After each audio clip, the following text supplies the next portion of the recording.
Hi everyone, due to some circumstances, I'm going to be the voice in today's video. Thanks for your understanding. If you've seen superhero movies or read comic books, you'll find the following story familiar. After an accident, the hero wakes up with unexpected abilities. For example, the ability to climb walls, shoot spiderwebs, and wear a tight red and blue suit in any weather. These stories seem to be just the product of someone's imagination, but sometimes this can happen in real life too. And although the people of our video today don't know how to control electricity or run incredibly fast, they do have special talents, all thanks to different accidents that completely changed their lives. So, who are these people with special talents? You're about to find out. Let's get it on. Jason Padgett. Jason used to be an ordinary guy. He liked partying, drinking, hooking up. He was absolutely convinced that math was a useless science that couldn't be used in real life, and he didn't even doubt that. But on the Friday evening of September 13th, 2002, everything changed. Padgett was hanging out next to a karaoke bar with his friends when he was attacked. Two unknown persons hit him on the head from behind and robbed him. At the hospital, he was diagnosed with a concussion, but when he came home, he realized there was something wrong with him. Jason's whole world suddenly became pixelated, like an old-school computer game. As he saw the world around him changing, Jason started thinking about serious questions about math and physics. He read about fractals on the internet, studied the subject, and it all suddenly seemed oddly familiar. It's a complex concept, but we're gonna try to explain it using a snowflake as an example. When you zoom in, you see that it's made up of smaller snowflakes. Zoom in more, and you see even smaller snowflakes, and so on infinitely. That's what Padgett started drawing. I literally had 1,000 or more drawings of circles, fractals, every shape that I could manage to draw. It was the only way I could manage to communicate effectively what I was seeing, he confessed. Eventually, Jason began to literally visualize mathematical formulas and evolved from a simpleton into a genius. His brain was scanned at the Aalto University in Helsinki, and researchers found that Padgett had access to parts of the brain that ordinary people don't. In addition, his visual cortex works in conjunction with the part of the brain that makes mathematical calculations. Padgett was diagnosed with acquired savant syndrome. This is a rare condition in which someone displays outstanding abilities in one or more fields of knowledge, standing out from the rest. Today, Jason still lives in a mathematical world and has no idea how he used to live without this knowledge. Derek Amato. Is it possible to dive into a pool and rise as a genius? We don't want you to test this theory because what happened to Derek Amato is pretty rare. At the age of 39, Derek dove into a shallow pool and hit his head. The result was a severe concussion and 35% hearing loss. Maximum unpleasant consequences. But along with the concussion, he acquired a strange gift. He began to see music. In his own words, music suddenly filled his head, and he started to see black and white squares, which reminded him of piano keys. Yes, he hit his head really hard. Even though Derek played guitar before the incident, his musical skills suddenly increased to such an extent that he was able to compose music for piano, and play it, of course, although he had never studied it. The guy was diagnosed with synesthesia. It is a special form of perception when certain conditions, phenomena, concepts, and symbols suddenly receive additional qualities such as color, smell, or sound. It sounds a little terrifying, but that very unsuccessful dive into the pool turned Derek Amato into a successful composer and famous pianist. Lee Erceg.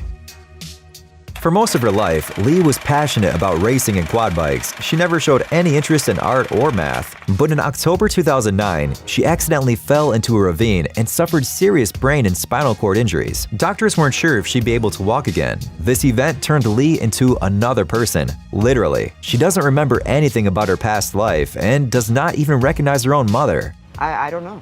But now she's a talented artist and poet. She likes spending time pondering complex mathematical equations. Besides, she can see sounds when she listens to music and hear colors. Although to common people, this seems like nonsense. In addition to memories, Lee has also lost the ability to feel emotion. Since then, she has learned to smile and laugh in response to social cues, but says she does not feel or understand this reaction. Her condition is so incredibly rare that it took numerous scientific studies and brain scans to diagnose her with the savant syndrome we've already mentioned. Alonzo Clemens. As a child, Clemens suffered a serious head injury, which changed his life forever. The accident left him with a developmental disability. With an IQ in the 40 to 50 range, he couldn't eat on his own or even tie his own shoelaces. But the injury had an odd side effect, a strange ability to mold surprisingly detailed animal figures from clay. Alonso began sculpting at school, where he sat silently on his desk in the back of the classroom, making tiny animals out of pieces of clay. When teachers took away the clay, he began scraping pieces of resin from the sidewalk around the school and working on sculptures at home at night. Today, Alonso Clemens is considered a great sculptor. He can take a quick look at any animal on TV, and in less than 20 minutes, he can make a beautiful, three-dimensional, and surprisingly accurate copy. Even if it's the first time he's seen this animal, Alonso mainly creates sculptures of horses, antelopes, and bulls. And if you ask him how he manages to achieve such speed and accuracy, Alonso will just smile and point at his head, because it was the accident that made him a genius. Orlando Searle. Getting hit in the head with a baseball is not a pleasant experience. Moreover, it may be dangerous. But Orlando Searle was lucky. He didn't have any special skills until August 17, 1979. At the age of 10, he got hit in the head with a baseball. The blow came from the left. Searle fell to the ground, but eventually got up and went on playing. He didn't get any medical care because he didn't tell his parents what had happened, like any 10-year-old boy would have done. Orlando suffered from severe headaches, but soon they disappeared, replaced by an incredible ability to perform calendar calculations of incredible complexity. He can also remember the weather, where he was, and what he did on any given day after the accident. In other words, the boy suddenly got a phenomenal memory. Soon the media took an interest in his unusual gift, followed by scientists who conducted a series of MRI tests on Searle. Unfortunately, the official website of the talented guy has no information about the results of these tests. Ben McMahon. Many people consider Chinese one of the most difficult languages to learn. All these complex hieroglyphs, different intonations. But Ben McMahon from Australia has a different opinion. After a car accident, he was in a coma for over a week.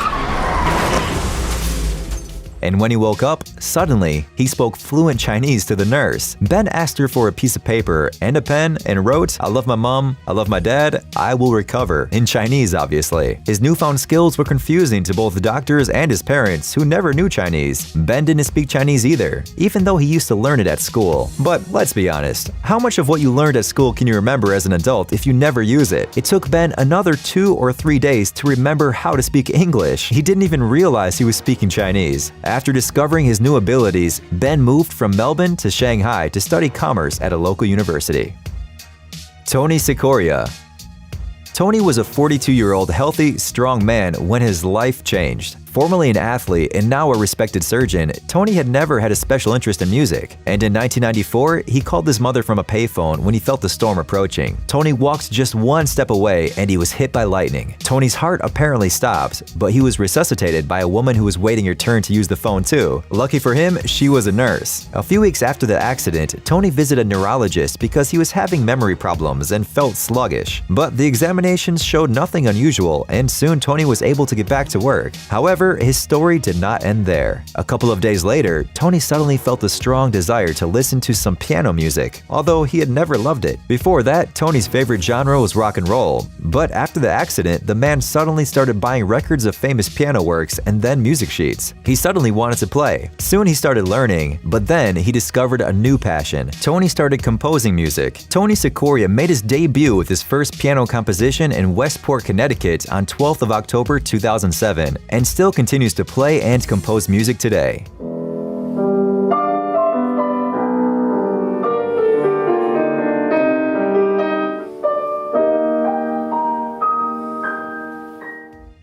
Tommy McHugh.